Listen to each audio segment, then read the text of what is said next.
Hello, everyone. Welcome to the Alma Flow Podcast, videocast. My name is Paulia Eli, and I am a yoga teacher, a mentor, wellness mentor, spiritual guide. And today I have the honor, we say in Portuguese, a honra, to have here in this conversation Batsheva Schouster, which is a person that I love so much and I really admire. Batsheva, she's a Kabbalah teacher, astrologer teacher, and she's in Kabbalah Center since 1998, long time. And she Yes. knows a lot about astrology. She knows so much about Kabbalah. And I think one of the best charts that I ever had as a reading chart was with her because she was accessing my previous life. She was accessing my other charts from conversions and stuff. Like she knows a lot. She has a lot of wisdom. And so, but Sheva, thank you so much for being here with me. What a It's my pleasure. pleasure. It's my pleasure. Thank you. Love. Love, love, love. Where are you now? Are you in Israel right now? Yes, I am in Israel. I just moved apartment today. So, yeah, we're here. Oh my God, you just moved. I also just moved like this past weekend. I was like during the Brazilian, World Cup in Brazil, it's like crazy. And then I was watching the game, just unpacking, packing, cleaning the other apartment, dealing with the owner, say, okay, you have to clean more this, you have to spend that. I Yes. was like, oh my God, the famous month just got started.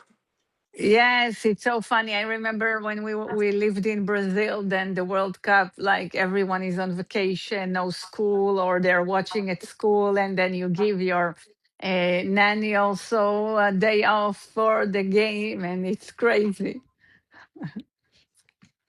It's crazy. It's crazy. But Sheva, I would like to know a little bit more about you today, besides all the wisdom you have. You were born in Israel, right? Yes, I was born in Israel. I studied, I did everything, and I was the press photographer. I worked in the second largest newspaper. At that time, I learned a lot about politics. I met world leaders, and I have to be honest that nobody really gave me inspiration to become a better person. And but when I started to study Kabbalah, then then I wanted to become better. I wanted to improve myself, and I thought it's amazing. Mhm. I thought it's amazing to be in that path of growth, of that path of spiritual expanding. So that's why I stayed. Mhm. Mhm. And how was before you meet Kabbalah? Before that, how was your spiritual life, your spiritual path since you were little? Well, as a child, I always was imagining that I'm going to visit God, that I forgot my keys at home and then I'm going to Him. Or I had this theory that all of us, we're part of God and together we are God. And, except from forgetting the keys and going to God, and I learned in Kabbalah that we are all sparks of souls, that we are it sounds a cliche, but we are becoming one eventually. Mhm. We are all part of that human vessel. Yes, we're all part of Mhm. let's say, a metaphysical body. We all have the same Mhm. desires. We all want to be happy. We all want to be fulfilled. We all want to have a better world, and that's on a Mhm. theory level. But when it comes to the daily life, it's hard to connect them to that big desire, and that's where Kabbalah comes in, to deepen your connection Mhm. with your soul. Mm-hmm. What was happening in your life, if you can share, of course, when you start getting this, when you felt that you were depressed and you really want to go into this invisible knowledge? Yeah, well, in generally, I'm a Leo. I'm not so much of a depressed person, but Yeah. my mother passed away. She had cancer. I was 21, and that time I started to do yoga, and it really, yoga is also deepening your connection with your soul when you do spiritual yoga. Yes, really practicing, and then I while I was studying, while I was practicing yoga, then I started to open up. And then someone came and offered me Kabbalah. And I thought, oh, it's interesting. I should try it. So I think about 2 years after I started to practice yoga, then I Mhm. started to study Kabbalah because not everyone can study Kabbalah. You need to be a little bit mature on your soul level. Yes, not judging, not Mhm. anything. Everyone is in a different, place, but not everybody can study Kabbalah. Spiritually, Mhm. I'm talking about spiritually. So I think that the fact that I did yoga opened me to the idea of Kabbalah. And after the idea of Mhm. Kabbalah, let's say I started to study, and after a year of studying, I realized that I wasn't happy at my work. That maybe it's like, everyone, celebrities, blah, blah, blah, you're a celebrity. And um, but it didn't make me happy. I felt that my energy is being drained. And I remember the one of the last days of my work, I saw by the end of the day how I was drained from being too involved with politics. So then I Mhm. decided to leave. So I told him I'm taking a vacation. I went 1 year to India, and in that place, I realized that I have to be a part of the Kabbalah Center, and I wasn't sure exactly how, but I thought, yeah, I need to be. And then it was another journey because it wasn't my living style to be a Kabbalah teacher. I was a little bit on the Mhm. Mhm. not wild, but let's say on the wilder side of reality. Oh, that's so interesting that you were for a while in India. Is there a Kabbalah center there? No. No, no, there is India? no. No. Okay. How can you, how is in your mind? How is for you to connect this all this wisdom? Because I am a yoga instructor, yoga teacher, and this is what I do for a living, right? So how do you combine this? Because really love it's I love the Hinduism wisdom and the things I learn in yoga. But what I really connect it's Kabbalah, and I always blend them. I try to blend the physical body yoga practice with the energy of the week. For example, okay, we are in Tammuz month, so let's bring all this knowledge to the Kabbalah and bring this to the body. Really embody that. How do you see this right now? Oh, I see it on a frequency level. I don't really see that you have to do a certain asanas because of the week of the. I mean, maybe you can Oh do, yeah, let's of course. say, you can do in the month of Leo, you can do, or when Jupiter is going to enter Leo the end of next week, you can do some tapping on the heart, rubbing the heart, or maybe when it's, Yeah, Cancer month now, then you can do like a yeah, this lymphatic is what I like do. Like, okay, massage. yeah, focus in the open heart, like Yes, posture yes, that really opens your chest, open your anahata chakra. So this is what I meant. yes. But the question is, how do you see yoga with Kabbalah? How is that for you? You think it's something that goes together, or it's very Yeah, separated, in your very opinion, no, for no, you? no. I think yoga and Kabbalah works because when you understand, then we have two entities. We have the body and we have the soul. We are soul, and the body needs to learn how to serve the soul. Okay, not the opposite. You understand what I'm saying? Is like the Mhm. soul is on a potential level, is energy. Cannot the soul itself is not physical. And it said that every organ, like from all of the organs of our body, have like a spiritual root. So let's say if you have a hand, then you have a spiritual hand, the root, and the root is in your soul. The root of your hand is in your soul. That's what I mean. If you have a head, then you have a spiritual head. So every organ, that's what the Kabbalist explains in the Zohar, that we have 248, 252 organs for women. And then each organ has a root, like in a certain letter, in a certain word. And when you move your body, when you move like the chakras in your body, when you move the energy centers in your body, then you also opening it, opening the blockage, because we all coming with blockages, and the blockages are somewhere in our body. And yoga can help Mhm. us to open the blockages to connect to our soul. So let's say for me, yoga was an opening for Kabbalah. I still practice yoga. I love yoga. Yes, it makes me calm. It makes me happy. Yes, it doesn't contradict my Kabbalah journey, but that's what connected me to Kabbalah. Mhm. Beautiful, beautiful. Thank you for sharing that. Sure. And um, I also have another question about this.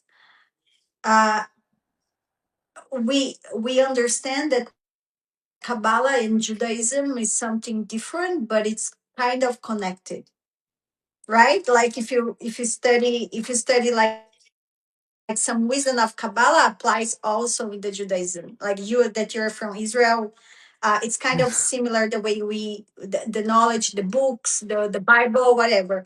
Uh, it, why astrology is something so connected to Kabbalah, and because for me coming as a from a Jewish background, a lot of lineage of the Judaism say, okay, don't follow astrology, or after Abraham story, God is in the in the control of life. So why you're so worried about astrology? But at the same time, in Kabbalah, we learn so much about it.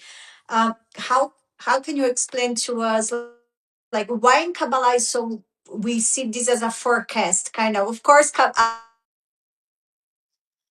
astrology is how to do that, but it gives you a forecast just to understand what's happening in the cosmic world. Well, first of all, when you really study the scriptures, you see that the Talmud, the Zohar, everything is full of astrology. Like I can give you lots of examples. You know what is the Talmud? Yes, it's one of the Mhm. biggest, and it is full of astrology. And the thing is that the approach to astrology is when you learn the planets, when you learn your chart, you can learn how to go above it. The fact that you're from a certain religion doesn't mean that you're going above. Yes, Abraham. Yes, we're talking about Abraham. He was an essence of mercy. He activate full kindness. He was chasing after human dignity. He was chasing after doing good for the world, but was truly from within.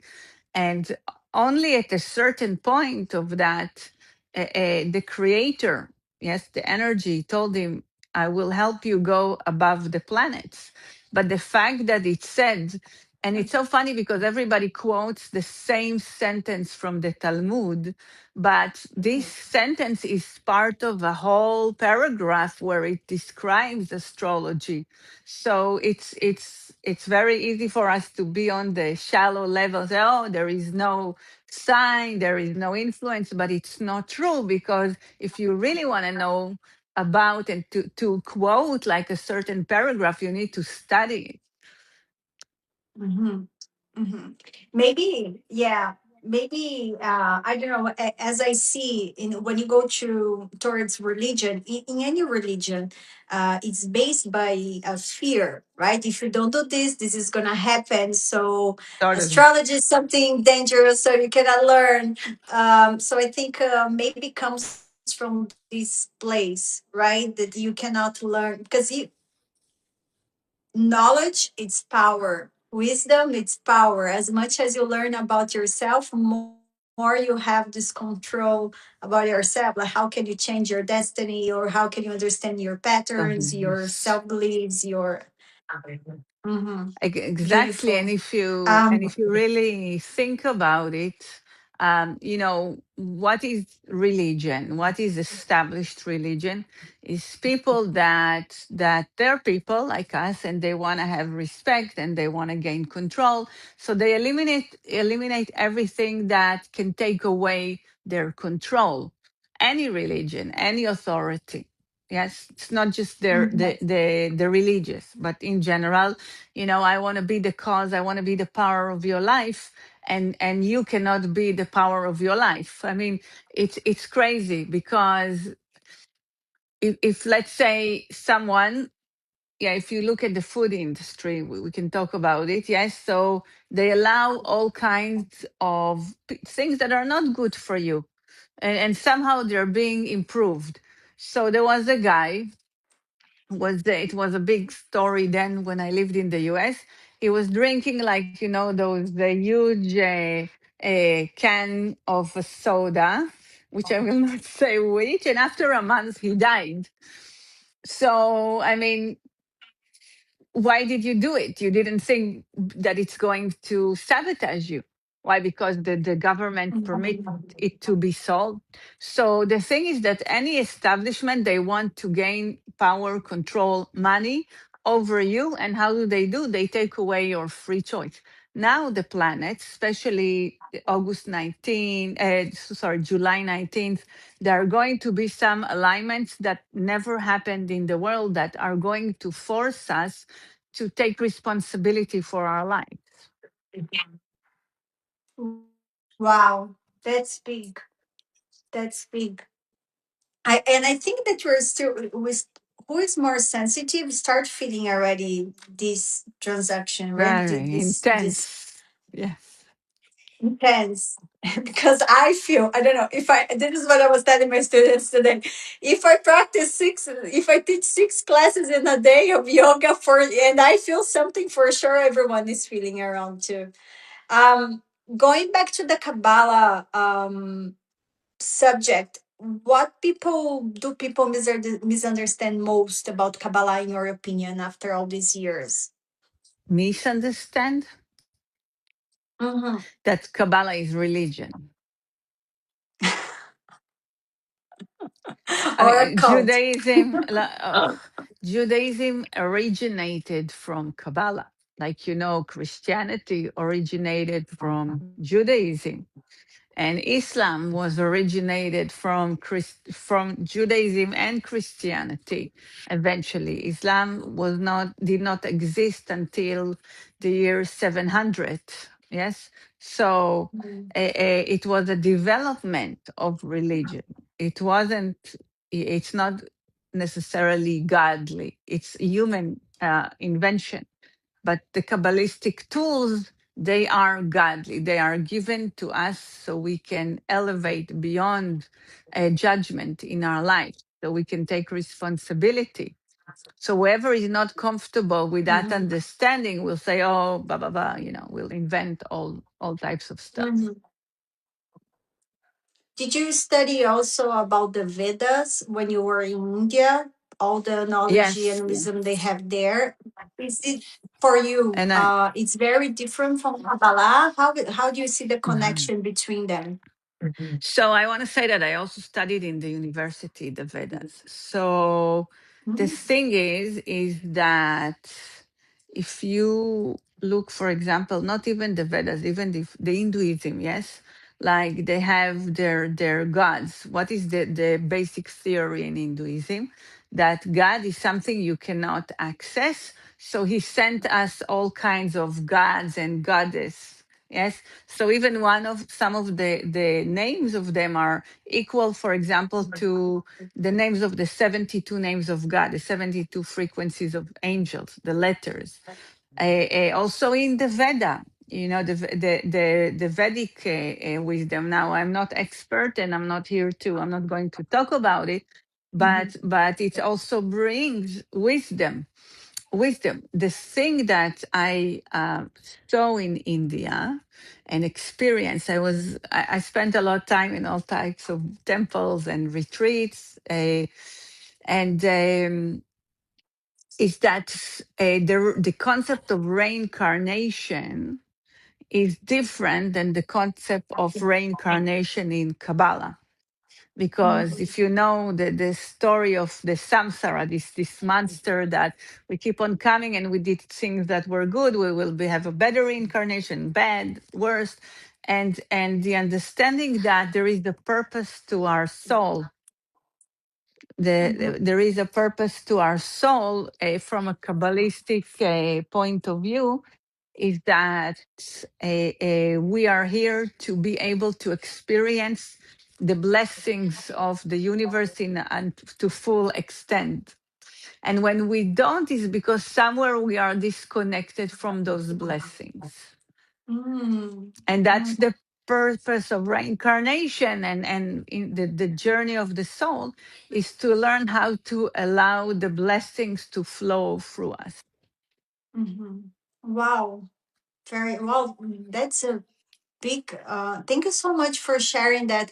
I think I might ask you later about if you have any private classes about all these things, because I'm always curious to understand how it's connected or related, because I yeah, it's very very deep, and you don't have time for that, so I'm just gonna ask No, you not a few today. more questions. Not today. um yeah, not today, but if you're available, of course, we can do more this kind of topic.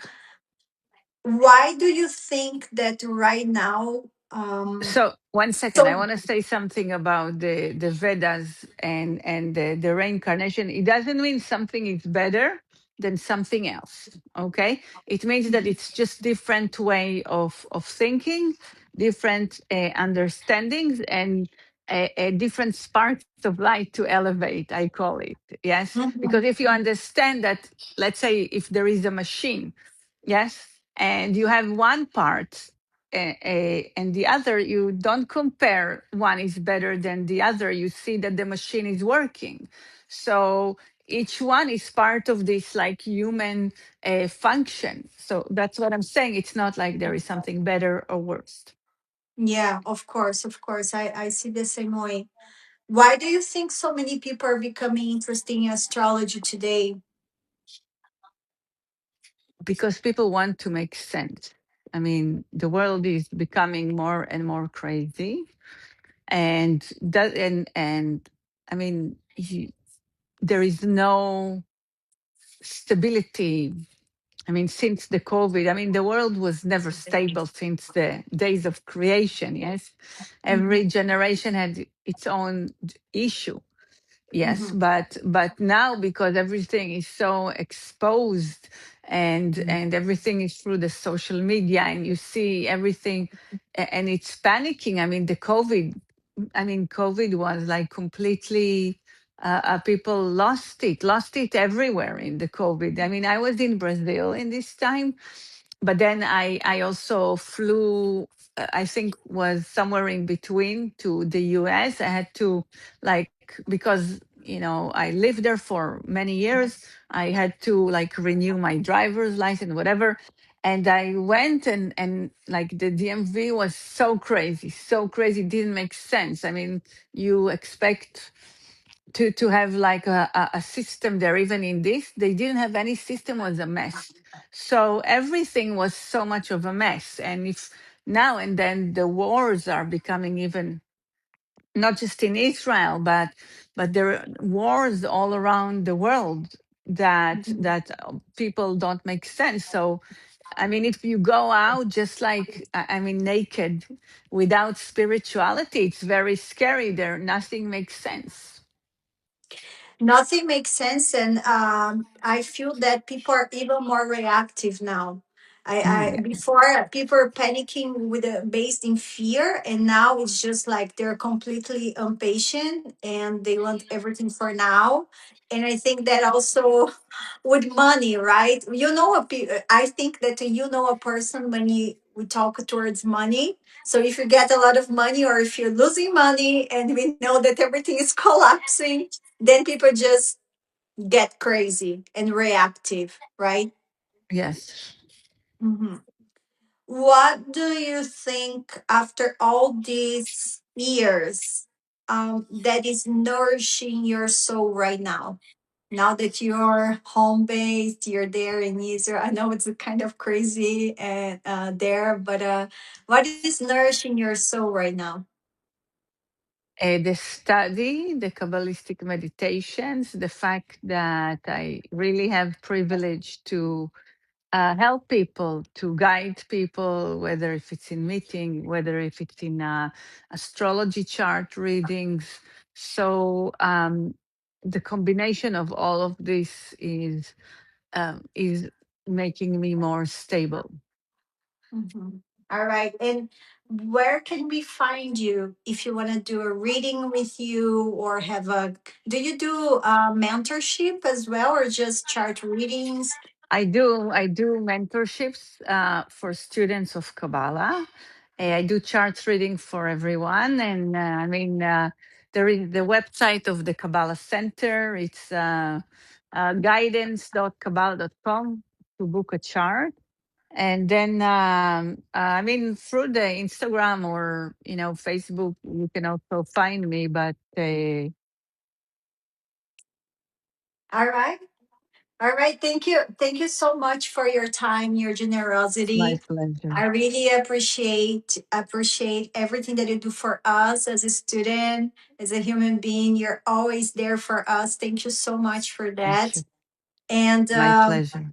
I will leave below the website of Kabbalah Century, specific the link so people can find you there. And yeah, thank you so much for everyone that were here Thank listening you. to this podcast. And do you want to leave a message for us, Batsheva, before we leave?